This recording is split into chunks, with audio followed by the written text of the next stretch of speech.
Optimizing your keyword density ratio on your website is extremely important, but you really need some tools and some know-how in order to make it happen. So let's walk through an example here. I'll kind of show you how things work in this day and age with keyword density. So we'll do an example search. I'm just looking for Phoenix roofers, and there's this first company that pulls up Lions Roofing.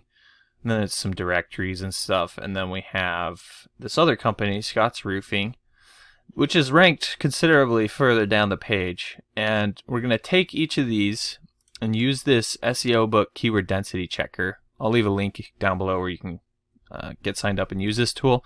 It is free. You just have to sign up for an account. But once you're signed up, you can basically just copy a URL, paste it into this field here, click submit, and it'll look like this and show you the actual keyword density for the single word terms, the 2-word phrases, and the 3-word phrases. It's going to show you the count as well as the density, and it's a pretty long list here. The other thing to note is you can copy and paste text right into here. You just need to switch over to the plain text option here, and then you don't necessarily have to have a web page. You could just take a blog article and drop it in here and click submit and check the keyword density. But this doesn't really tell us all that much other than what the keyword density of this site is. We really, if we're going to be optimizing keyword density, we want to be comparing the keyword density to other sites.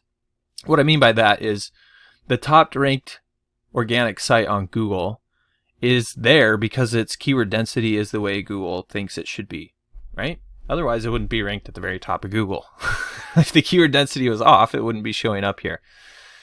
So this website here likely has the best keyword density ratio of any site on this first page here. And so let's say we're the owners of Scott Roofing Co., and we want to try to outrank Lions Roofing. So what I would do is I would take my website, in this example, Scott Roofing,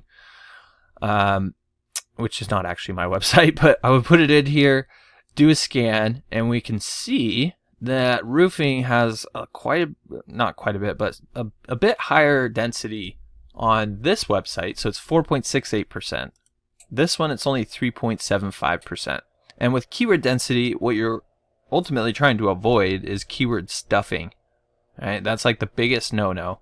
The opposite of that would be not using a keyword enough. That can also impact you negatively. So with keyword density, the ratio is actually like a sweet spot.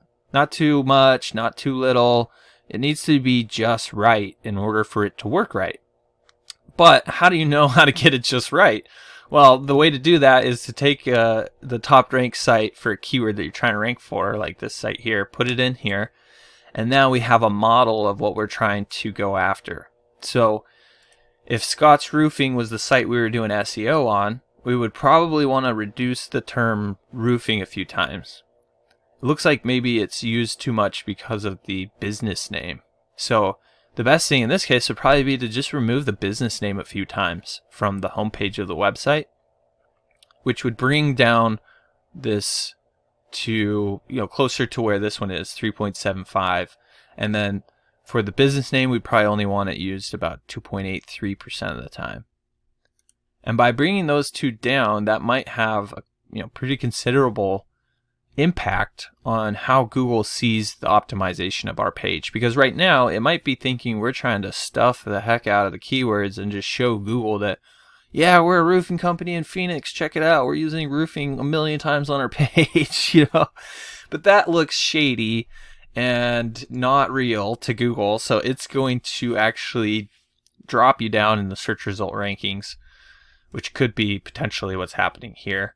Obviously, there's a lot of factors that go into SEO, but if all things were considered equal and this site had better keyword density ratio than this other site, then it would rank better. So the goal is the idea is to do a search, find the top ranked site, put them through this tool here, just put their URL in here, click submit. That's going to show you their keyword density. Then take your own website, put it in, and figure out what's in the gap. What do they have going on that you don't have going on? Now, we've only talked about the actual density of these top terms. But there may also be some terms that this site has that it's using on here that you're not using at all. So you'd probably want to go through and do an analysis of everything that this site is talking about on their homepage, and then check your own site and see maybe there's also some terms that are missing that you don't have any keyword density for, and they have it at like 0.5 or 0.6 or something. So I hope this was helpful. If there's anything you did have questions about in terms of keyword density ratios or anything of that nature, don't hesitate to reach out. You can just drop your questions in the comment section below, and I'll be sure to get back to them there. If you're like most new business owners, you're probably struggling to get your online presence established, let alone get it to the point where it's bringing you a consistent flow of customers, right? So that's why I created this free course where I actually walk you step by step through the whole process of setting up your online presence. This is the same process we've been using for our clients for over a decade in one of my agencies. And essentially, I'm going to show you how to set up an SEO-friendly business name right from the get-go, how to develop your website really quickly and easily, how to set up your Google Maps listing, start getting some Google reviews, everything you need in order to have a substantial online presence where people can actually start finding you and purchasing your products or services. The best part is I'm going to show you how to do it in under a couple of hours, and all for less than $50. If you're interested, I'll leave a link below where you can get signed up today. Make sure to check this course out for free right now because I'm probably going to start charging for this at some point in the future. All right, I'll see you on the other side.